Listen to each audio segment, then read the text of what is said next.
श्री राधे श्याम। श्री पुराण पुरुषोत्तमाय नमः। ध्येयं सदा परिभवाग्नविभीष्टदोहम् तीर्थास्पदं शिवविरञ्चनुतं शरण्यं भृत्यार्तिहं प्रणतिपालभवाब्धिपोतम् वन्दे महापुरुष ते चरणारविन्दम्।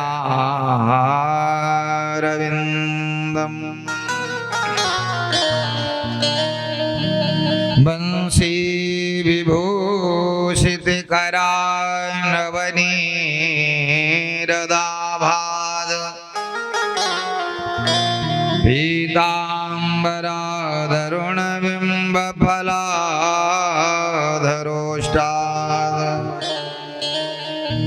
पूर्णेन्दु सुंदर मुखादरविंद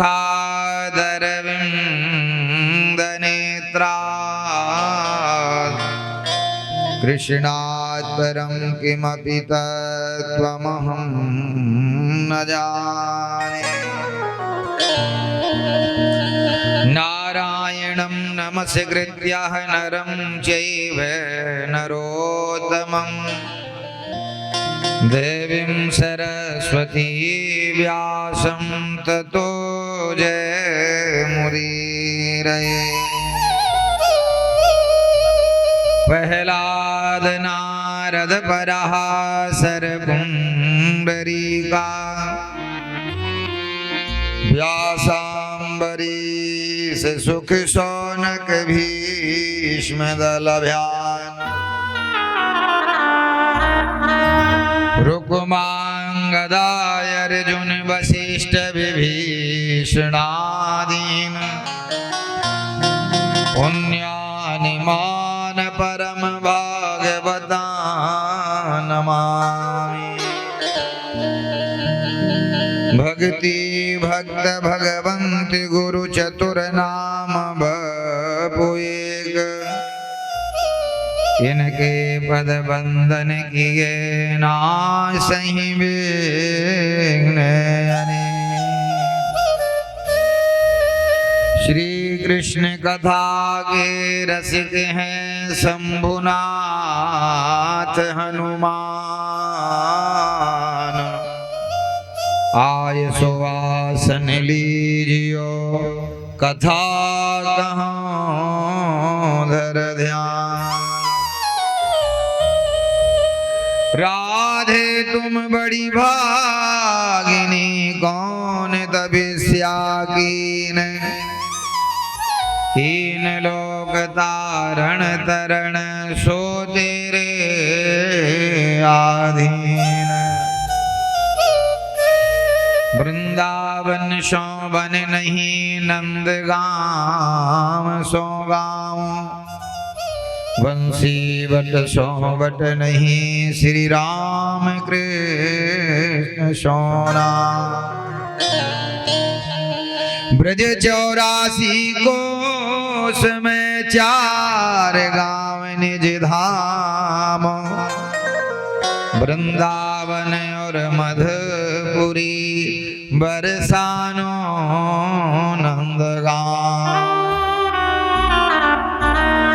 राधे मेरी स्वामिनी मैं राधे जू को दास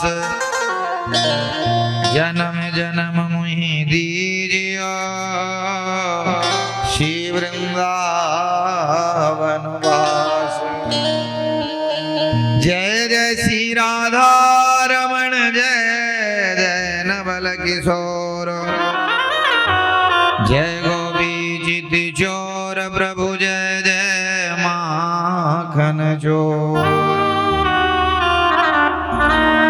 बोलिए राधा गोविंद भगवान की। श्रीमद्भागवत महा महापुराण की जय। श्री व्यास जी महाराज की जय। श्री सुखदेव जी महाराज की जय। श्री परीक्षित जी महाराज की जय। सोत सबन का ऋषियों की जय। गंगा भागीरथी की जय। श्री हनुमान जी महाराज की जय। सत्य सनातन धर्म की जय। गौ माता की जय। संत वैष्णव भगवान की जय। विप्र समाज की जय। अपने अपने माता पिता की जय। अपने अपने गुरु गोविंद की जय। अखंड भारत भूमि की जय। जय जय श्री राम राधे।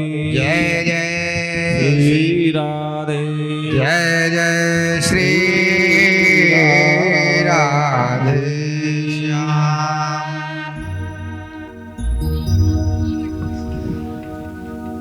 परम मंगल में अकारण करुणा वरुणालय भक्त कल्पत्रु भगवद वांछा मोर मुकुट पीतांबर धारी श्री वाक्य बिहारी लाल की वांग में मूर्ति श्रीमद् भागवत महापुराण। जय राधे राधे गोविंद गोविंद राधे जय राधे राधे गोविंद गोविंद राधे। जय राधे राधे गोविंद गोविंद राधे। जय राधे राधे गोविंद। सभी लोग दोनों हाथों से ताली बजा दो। राधे। जय राधे राधे गोविंद गोविंद राधे। जय राधे राधे गोविंद गोविंद राधे। गोविंद राधे गोपाल राधे। गोविंद राधे गोपाल राधे। गोविंद राधे गोपाल राधे।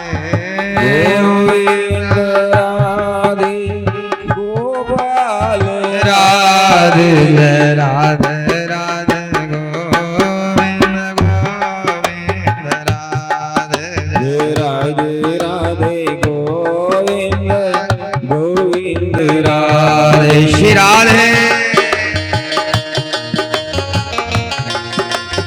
सभी लोग ताली सेवा करते हुए प्रभु के नाम कीर्तन का स्मरण करें।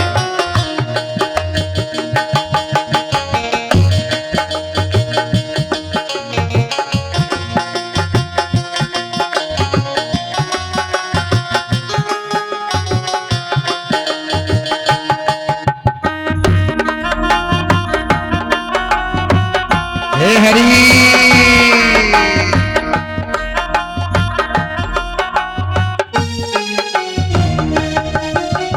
गोविंद राधे गोपाल राधे।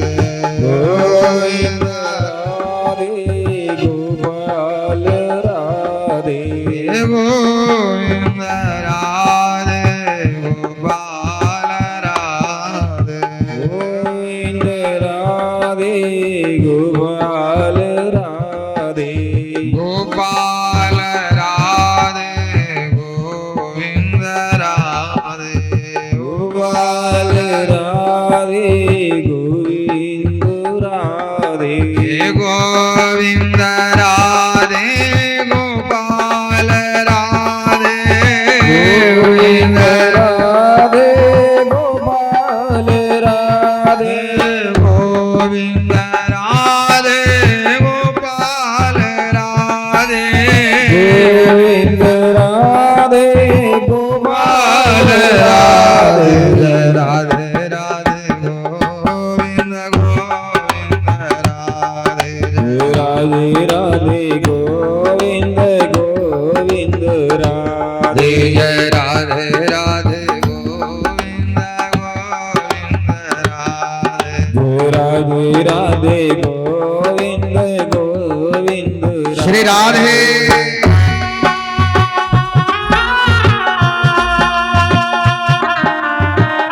श्री राधा रानी मूल प्रकृति है। इनके चरणों का एक बार जीव जब आश्रय कर लेता है उसे दोबारा जन्म और मृत्यु के चक्र में नहीं पड़ना।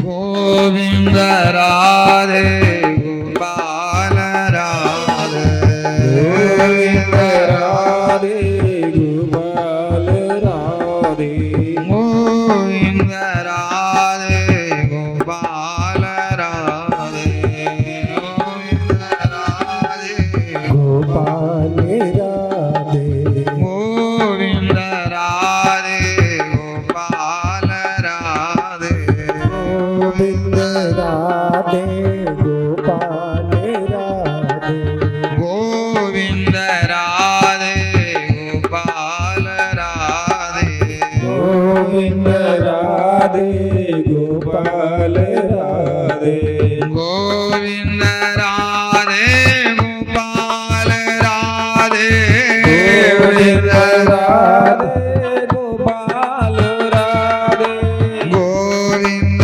राधे गोपाल राधे गोविंद राधे गोपाल राधे राधे राधे गोविंद गोविंद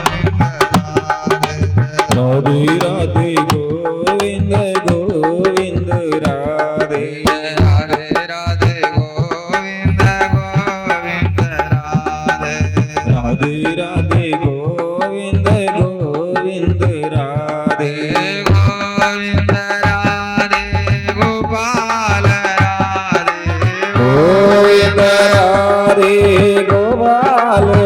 राधे गोविंद राधे गोपाल राधे गोविंद राधे गोपाल राधे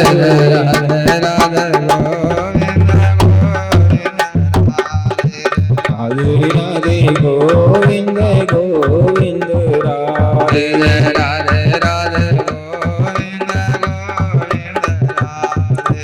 राधे राधे गोविंद गोविंद राधे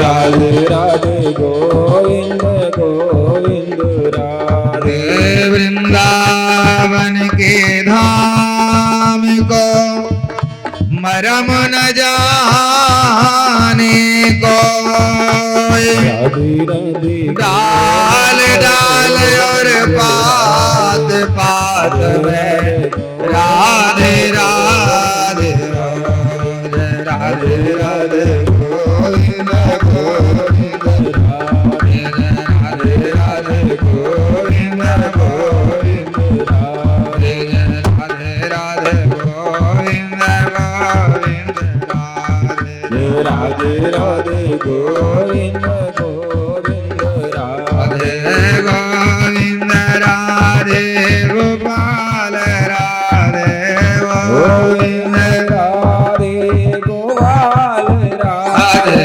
गोविंद राधे गोपाल राधे गोविंद राधे गोपाल राधे राधे राधे गोविंद गोविंद राधे राधे राधे गोविंद गोविंद राधे राधे राधे गोविंद गोविंद राधे राधे राधे गोविंद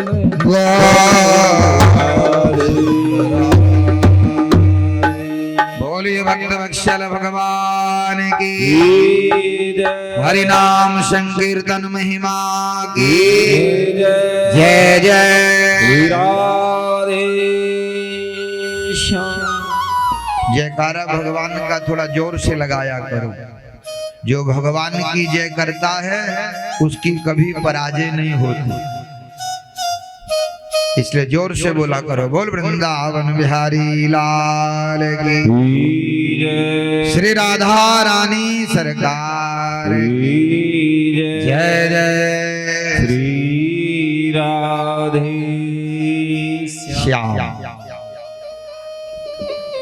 परम पावन श्रीमद् भागवत महापुराण वैष्णव संतों का परम धन।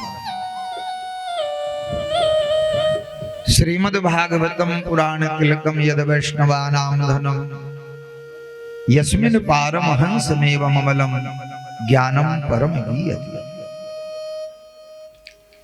भाग्योदेन बहुजन्म समर्जितेना सत्संग मम चलवते पुरुषो यदा वै।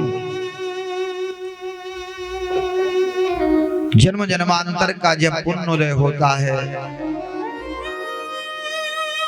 तब भगवान की कथा सुनने का अवसर प्राप्त होता है। जिन भगवान की कथा को सुनने के लिए ब्रह्मादिक देवता इंद्र वरुण कुबेर महादेव आदि ये सब पंक्ति में लगे रहते हैं, लाइन में लगे रहते हैं कि हमें भी भगवान की कथा सुनने का अवसर मिले। वो कथा आप सबको सुनने को मिल रही है। आप कितने सौभाग्यशाली हो। ब्रह्मा जी को भी ये कथा सुनने को ब्रह्मलोक में नहीं मिलती। महादेव निरंतर राम राम में ही रमे रहते हैं। राम रामेति रामेति रमे रामे मनोरमे। और सहस्त्र नाम तत्तुल्यम राम नाम वरानने। हे वरानने पार्वती से कहते हैं कि हे वरानने राम रामेति राम, मैं निरंतर राम नाम में ही रमा रहता। तो निरंतर जो राम राम में रमा रहता है उन्हें भी अगर कथा सुननी हो तो कैलाश में व्यवस्था नहीं है, हिमालय में नहीं है व्यवस्था। उन्हें भी वहां से चल करके पृथ्वी लोक में आना पड़ेगा। इसलिए बड़े बड़े देवी देवता भी भगवान की कथा सुनते हैं, सब भेष बदल करके आते हैं और आप सबके बीच में बैठ के कथा सुन के चले जाते, पता भी नहीं चलता। तुलसीदास जी के चरित्र में आया, काशी में जहां सत्संग हो रहा था सबसे पीछे हनुमान जी बैठे थे एक वृद्ध के रूप में, बताइए, और रोज कथा सुनने आते थे और किसी को नहीं पता। आपको मालूम है कि आपके साड़ी बगल में साड़ी ब्लाउज में क्या पता लक्ष्मी जी आके बैठी हो, माता पार्वती आकर के बैठी हो। आपको तो लगेगा जी पड़ोस वाली जैसी लग रही है, क्योंकि यत्र भागवती वार्ता तत्र भक्त्याधिकम ब्रजेत। भगवान की जहां कथा होती है या भगवान की कथा को जिस जगह गाया जाता है, कहते उस जगह में सभी देवता उपस्थित रहते हैं, सभी तीर्थ वहां आ जाते हैं, सभी ऋषि यहां आ जाते हैं, गंगा आदि नदियां सब वहां सूक्ष्म रूप में वास करते हैं। इसलिए भगवान की कथा की बहुत बड़ी महिमा है। और कलयुग में जीव के कल्याण का कोई दूसरा साधन नहीं है, एक कथा ही जीव के कल्याण का साधन। क्योंकि हम सबकी मृत्यु होगी, हम मरेंगे। कभी सोचा है कि हम मरेंगे? नहीं सोचा। अरे भाई जन्म हुआ है तो मरना भी तो है, तो मरने की कोई तैयारी यारी आपने करी कि नहीं करी? तो श्रीमद् भागवत कथा ये मरने की तैयारी करवाती है। हमारे यहाँ दो कथाएं हैं, वैसे कथाएं तो अनंत हैं, लेकिन मुख्य जो दो कथाएं, एक रामचरितमानस, एक राम कथा और एक श्रीमद् भागवत कथा। राम कथा जीवन जीने की कला सिखाती है, जीवन में कैसे जीना चाहिए। आज हमें जन्म तो मनुष्य का मिल गया, लेकिन जीवन हमारा बिल्कुल जानवर जैसा है, पशु जैसा है। पशु खड़े खड़े खाता है, मालूम है आपको? खड़े खड़े पशु बाथरूम करता है। खड़े खड़े पशु मलमूत्र का त्याग करता, आज देखो लो इंसान भी जानवर जैसा व्यवहार कर रहा है, खड़े खड़े मुतता है। खड़े खड़े लोग शादी पार्टी में महाराज जाके जूता पहने और ऐसे गिरते हैं जैसे कई दिन के भूखे हों। देखा नहीं आपने शादी पार्टी में? पहले के समय में ऐसे भोजन नहीं होता था। शादी विवाह में अगर रिश्तेदार या किसी को बुलाते थे, पहले उसके पैर धोए जाते थे, आसन लगाया जाता, उसमें बैठाया जाता, पत्तल परोसा जाता, फिर उसमें प्रसादी डाली जाती, फिर भगवान की जयकारा लगाई जाती और फिर भोजन करते थे। आज देखो शादी पार्टियों में जाते हैं, लोग कहते हैं जी ये बफेलो सिस्टम है। कौन सा सिस्टम है? बफेलो। बफेलो कहते भैंस को। बोले भैंस वाला सिस्टम है, भैंस खड़े खड़े खाती और खड़े खड़े हगती। तो आज देखो लो इंसान महाराज जानवर हो गया कि नहीं हो गया? वो भी जूता पहने, जूता पहन के कभी कहते भोजन नहीं करना चाहिए। जूता चप्पल पहन के जो भोजन करता है उसका पुण्य उसी समय क्षीण हो जाता है। तो लोग जूता चप्पल पहन के शादी पार्टियों में भोजन करते और कहते बहुत पढ़े लिखे हैं ये। अब बताओ जो जानवरों की तरह खड़े खड़े खा रहा है वो पढ़ा लिखा है? किताबें उसने देखी होंगी, ज्ञान उसको नहीं है। अगर ज्ञान होता तो कुर्सी लगा के आसन बिछा के नीचे बैठ के भोजन पाता। लेकिन लोग कहते नहीं जी बफेलो सिस्टम ऐसा ही होता है। तो बफेलो सिस्टम हमें तो पता ही नहीं था, बाद में पता चला कि बफेलो तो भैंस को कहते भाई। अच्छा भैंस वाला सिस्टम है ये। और लोग महाराज खूब बड़े प्रेम से खाते। पहले के समय में एक दूसरे का जूठा नहीं खाया जाता था, न छुआ जाता था। देखो हमारा एक प्लेट में पीछे जूठे लगा, जूठा खड़ा है और वही उसको छू रहा है, वही उसको वही चम्मच से मारा, सब भ्रष्ट हो रहा है। इसलिए तो आप देखो बुद्धि कैसी लोगों की खराब है। 8-8, 9-9 बजे तक सो के जगते हैं। अगर बुद्धि उनकी ठीक रहे तो सूर्योदय से पहले उठे। आज बुद्धि भ्रष्ट हो गई है लोगों की। तो आज मनुष्य जानवर जैसा आचरण कर रहा है, जानवर जैसा व्यवहार कर रहा है और कहता जी मैं इंसान हूं। इंसान है तो इंसान के अंदर इंसानियत होना चाहिए। इंसान के कुछ लक्षण बताए हैं। यूं भरने को तो दुनिया में पशु भी पेट भरते हैं।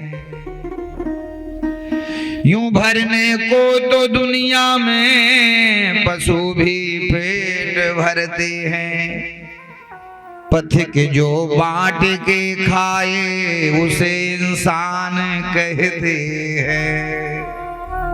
जो बांट के खाता है वो इंसान है, और जो अकेले अकेले चोरी चोरी खाता है कहते वो जानवर है। जानवरों में महाराज होता कुत्ता उत्ता देखो ये सब दौड़ते मैं खा लूं मैं खा लूं। तो आज मानवता धीरे धीरे खत्म होती जा रही है। खान पान का भी विचार नहीं हमारे यहाँ रहा। पहले के समय में भोजन बनता था, पहले भगवान को भोग लगता था। अगर मंदिर नहीं है तो घर में जो ठाकुर जी उन्हीं का भोग लगा देती माताएं। अगर ठाकुर जी भी घर में नहीं है तो जहां अग्नि में भोजन बनता उसी में एक ग्रास तोड़ करके उसमें सब्जी हलवा खीर लगा के और उसी अग्नि भगवान को ऐसे माताएं खिला देती। भोग लग गया, अब उनको देव जी प्रसाद सबको बांटो। ऐसे विधान था। बड़ी पवित्रता शुद्धता के साथ भोजन बनाया जाता था। बिना नहाए कोई रसोई में प्रवेश नहीं कर सकता था। अभी भी हम एक जगह यूपी में गए, वहां आज भी ये नियम है कि बिना नहाए धोए कोई उनकी रसोई में नहीं घुस सकता, झगड़ा हो जाएगा। ऐसा नियम है क्योंकि रसोई घर एक मंदिर है, उसमें अन्नपूर्णा मां का वास होता है। अन्नपूर्णा का वास होता है। आज हमने अन्नपूर्णा की जगह देखो कैसा कूड़ा करकट फैला रखा है। रात के जूठे बर्तन वहीं पड़े, आटा कुछ बच गया था वो भी वहीं रख दिया ताकि सुबह तक सड़ जाए, फिर सड़ा हुआ बच्चे को बना के टिफिन में स्कूल भेजूं ताकि उसकी भी बुद्धि भ्रष्ट हो जाए।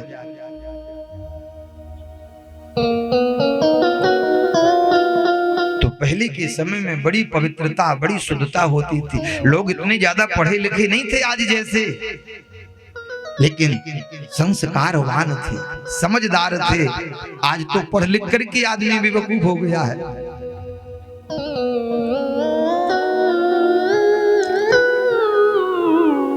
तो आप सब लोग बहुत सौभाग्यशाली हो कि आपको भगवान ने मनुष्य का जन्म दिया, वो भी भारत भूमि में।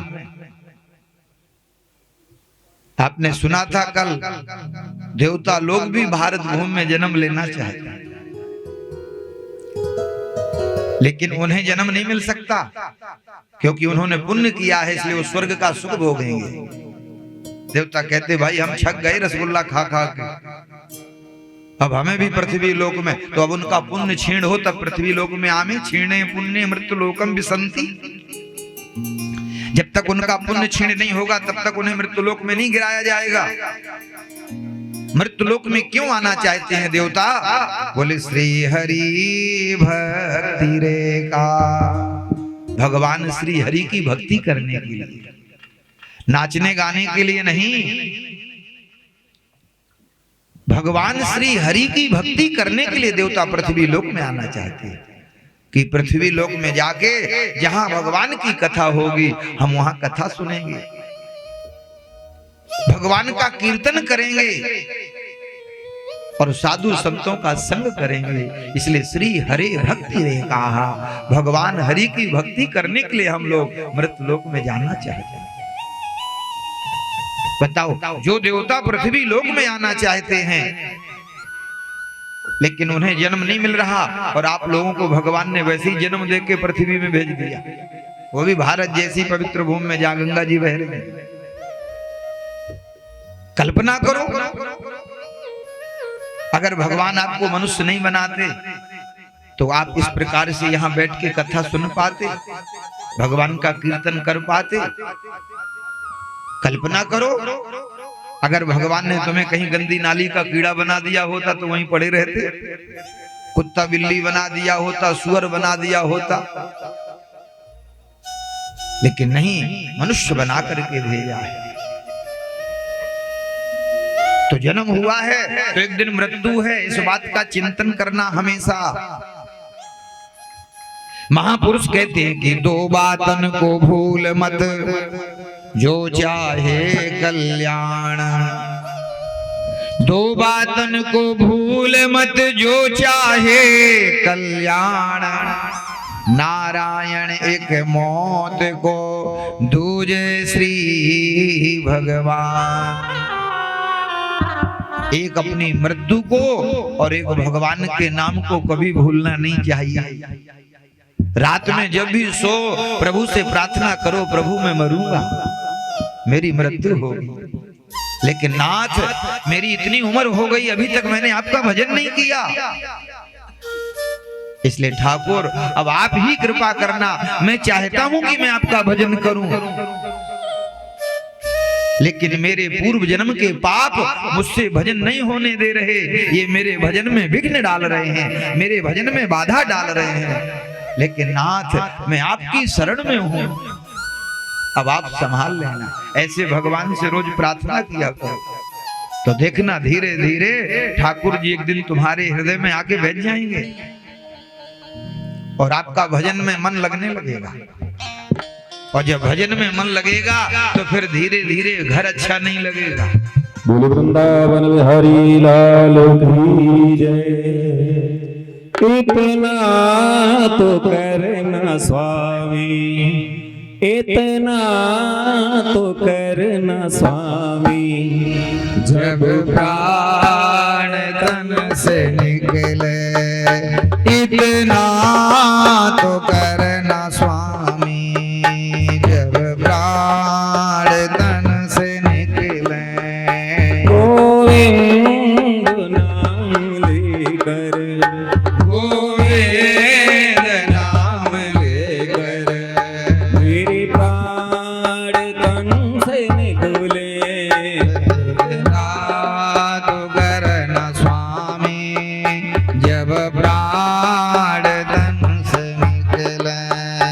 इतना तो करना स्वामी, जब प्राण तन से निकले, इतना तो करना स्वामी।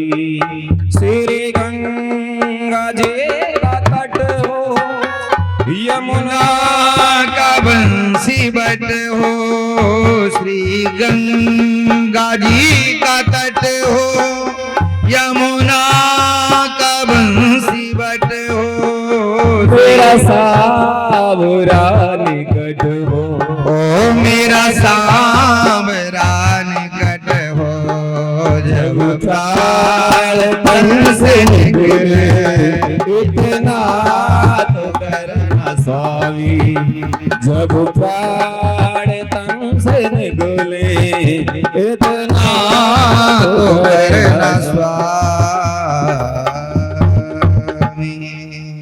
भक्त कहता है नाथ, जब मेरे प्राण निकले तो प्रभु इतनी कृपा करना कि गंगा जी का तट। यद्यपि मैं उस लायक नहीं हूं, क्योंकि मैंने बहुत पाप करे हैं पूर्व में प्रभु, लेकिन मैं लायक नहीं हूं। लेकिन नाथ आप चाहें तो मुझे लायक बना सकते हैं, क्योंकि भगवान ने कहा है कि मैं उसको संत बनाता हूं जो एक बार कहता है कि मैं प्रभु का हूं और प्रभु मेरे। वो कितना भी पापी हो, लेकिन एक दिन मैं उसको साधु बना ही देता हूं, ये भगवान का है।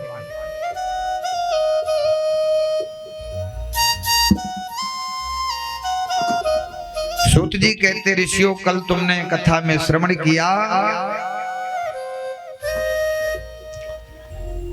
कि भक्ति महारानी जो वृंदावन में देवर्षि नारद को मिली बड़ी दुखी थी, क्योंकि भक्ति महारानी के दुख का कारण है उनके बच्चे। और साधारण सी बात होती है, जब बच्चे दुखी होते हैं तो बच्चों का दुख माता पिता को दुखी कर देता है, और बच्चे खुश तो माता पिता प्रसन्न। तो नारद जी से प्रार्थना करी कि मेरे बच्चों के दुख का निवारण करो। संत धन्य हैं, उनका तो जीवन ही समाज के कल्याण के लिए होता है। हम लोग अपने लिए जीते हैं और संत वो समाज के लिए जीते हैं, वो दूसरों के लिए जीते हैं। नारद जी ने श्रीमद् भागवत कथा का आयोजन हरिद्वार में गंगा के किनारे किया, और श्रीमद् भागवत कथा के श्रवण से भक्ति महारानी के दोनों पुत्र जवान हो गए, तरुण हो गए। सूत जी कहते, ऋषियों ये प्रसंग आप सब लोगों ने कल सुना था कि भागवत कथा से भक्ति और ज्ञान वैराग्य के दुखों का निवारण है। ऋषियों ने कहा कि महाराज हम जानना चाहते हैं कि कथा से कैसे कैसे जीवों का कल्याण होता है, आप हमें बताइए। तो सूत जी कहते, ए मानवा पाप कृतस्तु सर्वदा, सदा दुराचार्य रता विमर्गगा, क्रोधाग्नि दग्धा कुटिलश्च कामिना, सप्ताह यज्ञेन कलौ पुनन्ते। सप्ताह यज्ञेन कलौ पुनन्ते। सूत जी कहते, ऋषियों ए मानवः पाप कृतस्तु सर्वदा। यही बात सनत कुमार नारद जी को बता रहे कि नारद जी कोई कितना बड़ा पापी हो, ए मानवा पाप कृतस्तु सर्वदा, जो मनुष्य 24 घंटे पाप ही करता है, ऐसा व्यक्ति अगर कथा सुन ले तो सप्ताह यज्ञेन कलौ पुनन्ते। पुनन्त माने वो पवित्र हो सकता है। जैसे साबुन का काम होता, कपड़े में लगाओ तो साफ कपड़ा साफ हो जाता है। भगवान की कथा जान के सुनो, अनजान के सुनो, आपके कानों में ये श्रवण शब्द चला जाए तो कथा का काम होता जीव को अंदर और बाहर से पवित्र कर देती है। इसलिए भगवान के नाम और कथा का ये महत्व बताया है। हम मन से ना सुने, लेकिन वो शब्द हमारे कान में पड़ जाए तो शब्द कान में पड़ने से भी जीव का कल्याण है। इसलिए हमारे यहाँ कीर्तन और कथा को उच्च स्वर में गा करके बताया गया कि कीर्तन भी जब करो तो खूब तेज तेज करो। अब आप लोग कीर्तन कर रहे अपने घर में और उसी समय कोई जीव जंतु मर रहा है, चींटी है, बिल्ली है, कुत्ता है, चूहा है, गिलहरी है, बीमार है, और उसी समय वो प्राण त्याग रहा है और आप सीताराम राधे श्याम कर रहे हो।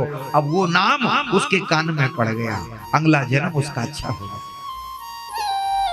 उसका फल किसको मिलेगा? आप 84 लाख योनि में पड़े आपने एक जीव को भगवत प्राप्ति करा दी, भगवान का नाम सुना करके वो आपका ऋणी हो जाएगा और जहां जाएगा आपको आशीर्वाद देगा कि अभी तो मुझे 84 लाख योनि में बहुत भटकना था, लेकिन इस अमुख व्यक्ति ने प्रभु का नाम कीर्तन मुझे सुना करके और मुझे भगवान के धाम की प्राप्ति करा दी। इसलिए हमारे यहाँ कीर्तन को उच्च स्वर में गाना संतों ने बताया कि गाना चाहिए, क्योंकि जितनी ज्यादा तेज गाओगे और जितनी दूर तक वो आवाज जाएगी। अब उस समय, अब जैसे कोई चींटी मर रही होगी, उस समय कोई चींटा मर रहा है, कोई पशु पक्षी, अब वो प्राण त्यागते समय वो नाम उसके कान में चला गया, तो उससे क्या होगा? अभी उसे 84 लाख में बहुत समय तक भटकना था योनियों में, लेकिन भगवान का नाम आपने सुना दिया तो वो 84 के बंधन से मुक्त हो गया, सीधा भगवान के धाम में जाएगा और वहां जाके आपको आशीर्वाद देगा। इसलिए भगवान की कथा की और भगवान के कीर्तन की बहुत बड़ी बात। तो ए मानवा पाप कृतस्तु सर्वदा सदा दुराचार, यानी जो 24 घंटे दुराचार करता है, शराब पीता है, मांस खाता है, दूसरों को गालियां देता है, घर में आके कलह करता है, माता पिता का अनादर करता है, बच्चों को मारता है, पत्नी को गाली देता है, इसको दुराचार कहते हैं। ऐसा व्यक्ति भी कथा सुन ले तो सप्ताह यज्ञेन कलौ पुनः क्रोधाग्नि दग्धा कुटिलास्य कामना। जो क्रोधी है, छोटी छोटी बात में गुस्सा करता है, ये क्रोध भी हमारे भजन को नष्ट कर देता है, इसलिए क्रोध को भी पाप में रखा है। इसलिए विभीषण जी जब राम जी के पास आए तो उन्होंने यही बात कही कि दुष्ट संग नहीं दे विधाता। हे प्रभु, दुष्टों का संग नहीं देना। दुष्ट क्या है?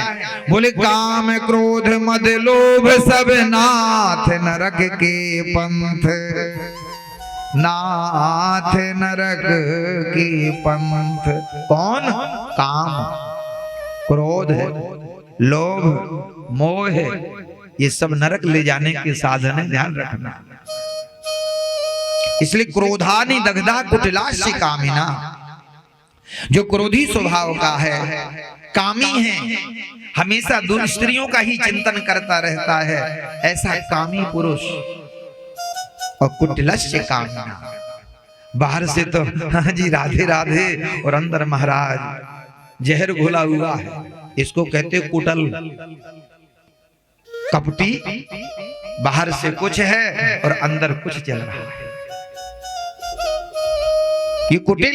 ये भी मरने के बाद नरक ही जाएगा, लेकिन कहते ये भी अगर कथा भगवान की सुन ले तो सप्ताह यज्ञेन कलौ पुनन्ति। और चौथा बताया है, माता पिता का अनादर करने वाला, गुरु से द्रोह करने वाला, स्त्री और बालक की हत्या करने वाला, ऐसा व्यक्ति भी कथा सुन ले वो भी पवित्र हो सकता है। और पांचवा बताया है कि दूसरों से नफरत करने वाला। ये संसार भगवान का बनाया हुआ है, इसलिए आपको अधिकार नहीं किसी ने दिया कि आप किसी से नफरत करो। अगर आप प्रेम नहीं कर सकते हो तो आपको नफरत करने की भी जरूरत नहीं है। क्यों? क्योंकि ये संसार भगवान का बनाया है, बहुत अच्छा है, लेकिन हम उसको स्वार्थ से देखते हैं, इसलिए हमें वो बुरा दिखता है। और साधु संतों की दृष्टि से देखो तो तुलसीदास जी तो कहते सिया राम मैं सब जग जानी, सिया राम मैं सब जग जानी, सिया राम मैं सब जग जानी, सिया राम मैं सब जग जानी, करहूं प्रणाम जोर जोग पानी, करहूं प्रणाम जोर जोग पानी, करहूं प्रणाम जोर जोग पानी, करहूं प्रणाम जोर जोग पानी, हरि व्यापक सर्वत्र समाना, हरि व्यापक सर्वत्र समाना, हरि व्यापक सर्वत्र समाना, हरि व्यापक सर्वत्र समाना, प्रेम ते प्रगट होय मैं जाना, प्रेम ते प्रगट होय मैं जाना, सिया राम मैं सब जग जानी, सिया राम मैं सब जग जानी, करहूं प्रणाम जोर जुग पानी, करहूं प्रणाम जोर जुग पानी। अब संतों की दृष्टि से देखोगे तो ये संसार बड़ा सुंदर है। तुलसीदास जी कहते सिया राम में सब जग जानी, सब जीवों के अंदर हमारे प्रभु ही विराजमान हैं, इसलिए करहूं प्रणाम जोर जुग पानी। मैं सभी को हाथ जोड़ करके प्रणाम करता हूं, ये संतों की दृष्टि है। लेकिन हमारी दृष्टि स्वार्थ वशीभूत है। तभी तो पड़ोसी से झगड़ा करते समय कहां उसमें राम जी दिखते हैं।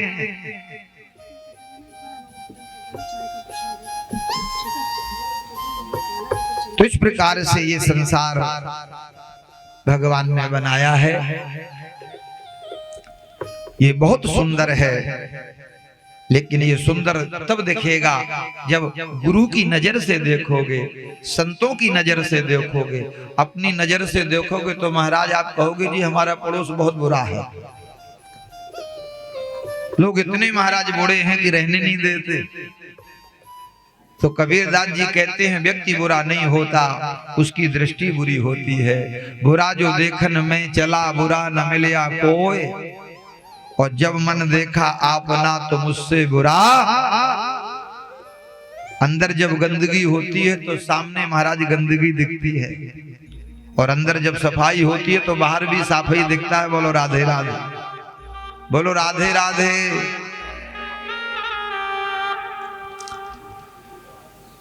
तो इस प्रकार से जो दूसरों से नफरत करता है, अपने धर्म का त्याग कर देता है, शास्त्र की बात नहीं मानता और देवी देवताओं की आलोचना निंदा करता है, ऐसा व्यक्ति भी मरने के बाद कथा सुन ले तो मुक्त हो सकता है। जीते जी ना सुन सके नारद जी तो मरने के बाद प्रेत बन के कथा वो सुन ले तो भी वो मुक्त पवित्र हो सकता है। सप्ताह यज्ञेन कलौ पुनन्ति। नारद जी बोले महाराज ये बात तो ठीक है कि भागवत जी कितनी बड़ी महिमा है,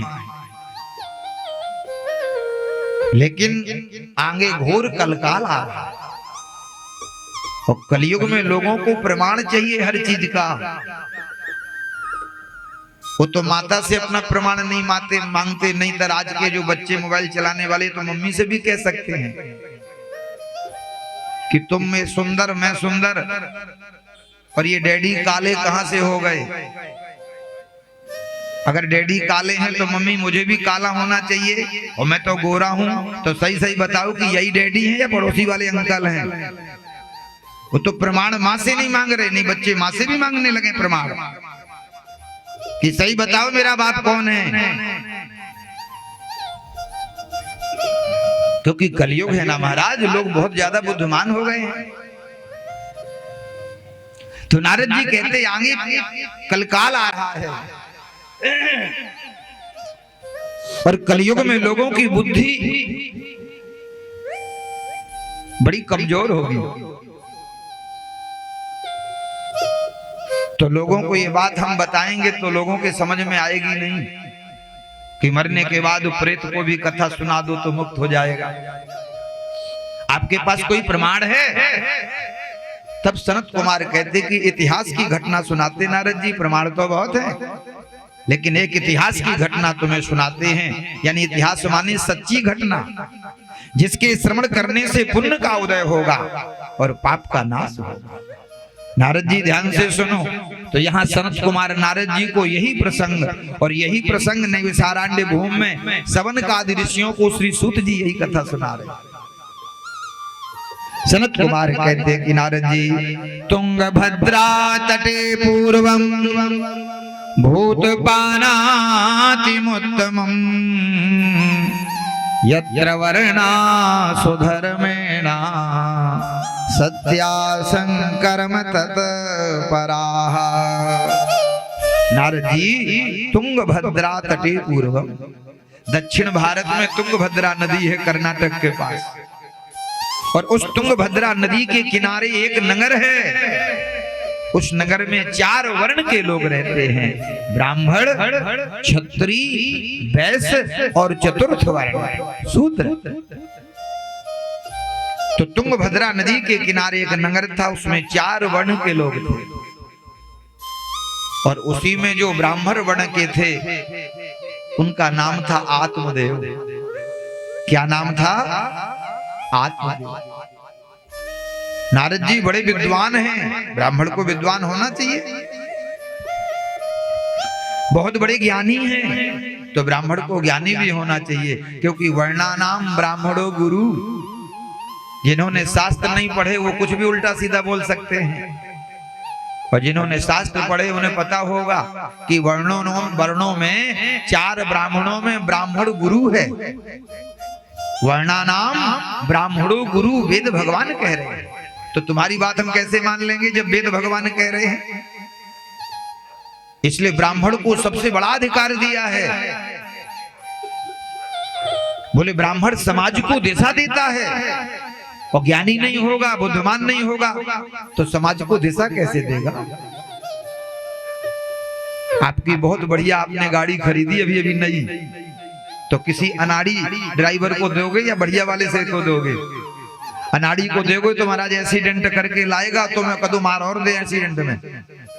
और जो बुद्धिमान ड्राइवर होगा वो गाड़ी को बढ़िया तरह से चलाएगा और आपको आपकी सुरक्षा भी करेगा और ठीक से आपकी यात्रा करा के आपको मंजिल तक पहुंचा देगा। तो उसी प्रकार से आत्मदेव नाम के जो ब्राह्मण थे, बड़े ज्ञानी, बड़े विद्वान। द्वितीयो एव भास्करः, भास्कर माने भगवान सूर्य, द्वितीयो एव भास्कर, अपने ब्रह्म तेज के द्वारा ये संसार में ऐसे प्रकाशित थे कि जैसे दूसरे सूर्य भगवान हैं।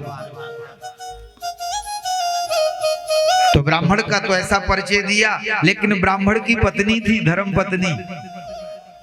पत्नी का जब परिचय दिया तो कहा पत्नी का नाम धुंधली। धुंधली जानते हो किसको कहते हैं? जो 24 घंटे पति से झगड़ा करे, कलह करे, खुद गलती करे, अपनी गलती ना माने, ऐसी स्त्री को धुंधली कहते शास्त्र में। खुद गलती करे, गलती माने ना, और दूसरे की गलती निकाले। ब्राह्मण कितना विद्वान, और देखो पत्नी धुंधली। क्योंकि जन्म, विवाह, मृत्यु ये सब पूर्व के जन्म से कर्म के अनुसार होता है। आपका जब जन्म हुआ, जन्म से पहले सब कुछ लिख दिया गया आपका कहाँ विवाह होगा, आपका कैसा पति होगा, कितनी आपकी आयु होगी, आपके जीवन में कितना धन होगा, कितनी विद्या होगी, कितने बच्चे होंगे, ये सब पहले से लिख दिया गया है।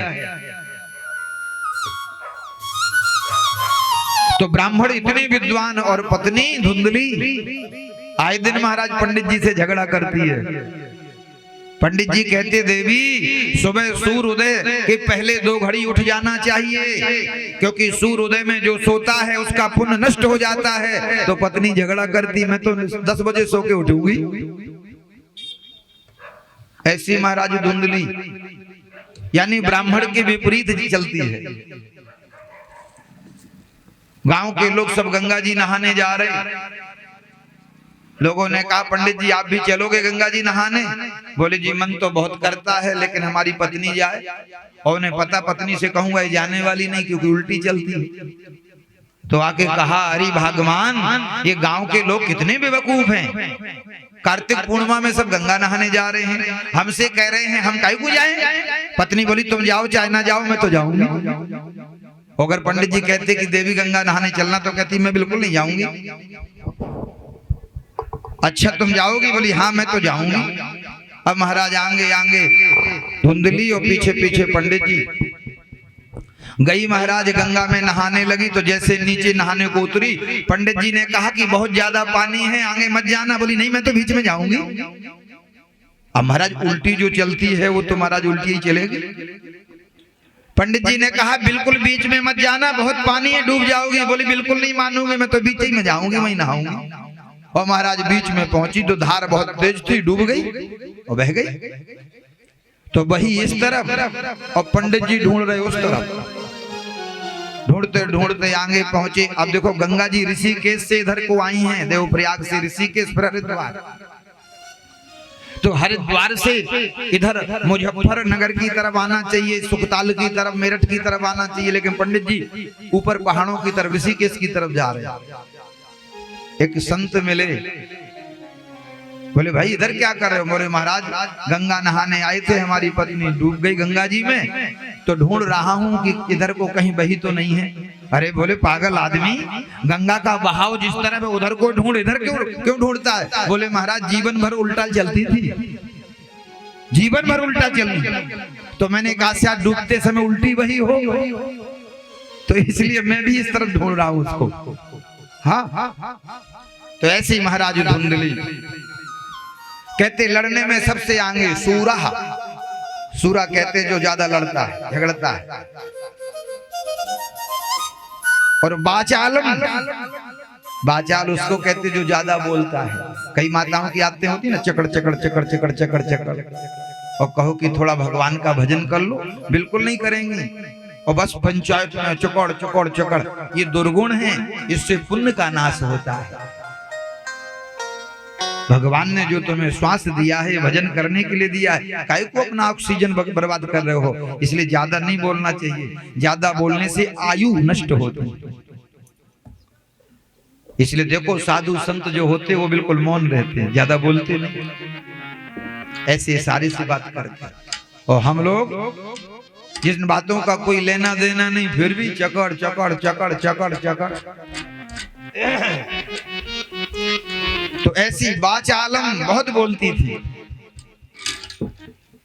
लेकिन फिर भी पंडित जी बिचारी को निभा रहा था। पंडित जी ने सोचा पिछले जन्म में ऐसा कोई कर्म किया होगा, तभी तो ऐसी पत्नी मिली। अब देखो ब्राह्मण कितना विद्वान और पत्नी देखो एक नंबर की मूर्ख। कई बार समाज में महाराज ऐसा जोड़ा मिलता देखने को कि पत्नी खूब पढ़ी लिखी और पति महाराज लल्लू, और कई बार पति पढ़ा लिखा बढ़िया नौकरी पद में और पत्नी बोले गांव की अनपढ़ गमार जो ठीक से घर की सफाई भी नहीं कर पाती। तो ये सब पूर्व का हमारा कर्म है। पूर्व में हमने जैसा कर्म किया, बढ़िया कर्म किया है, दान पुण्य किया है, देवी देवताओं की आराधना करी है, तो महाराज सुंदर शरीर मिलेगा, पैसे वाले घर में हमारा जन्म होगा, बढ़िया सुंदर पति मिलेगा, सुंदर संतान जन्म लेगी, और अगर नहीं कुछ किया है, पाप किया है, तो उससे मंदमती पति मिलेगा, शराबी, कबाबी। और फिर उससे जो बच्चे पैदा होंगे वो जीवन भर तुम्हें रुलाएंगे, सुख नहीं देंगे, क्योंकि तुमने पूर्व में पाप किया है। पाप और पुण्य दो का खेल है। इसलिए व्यक्ति को बुरे काम से बचना चाहिए।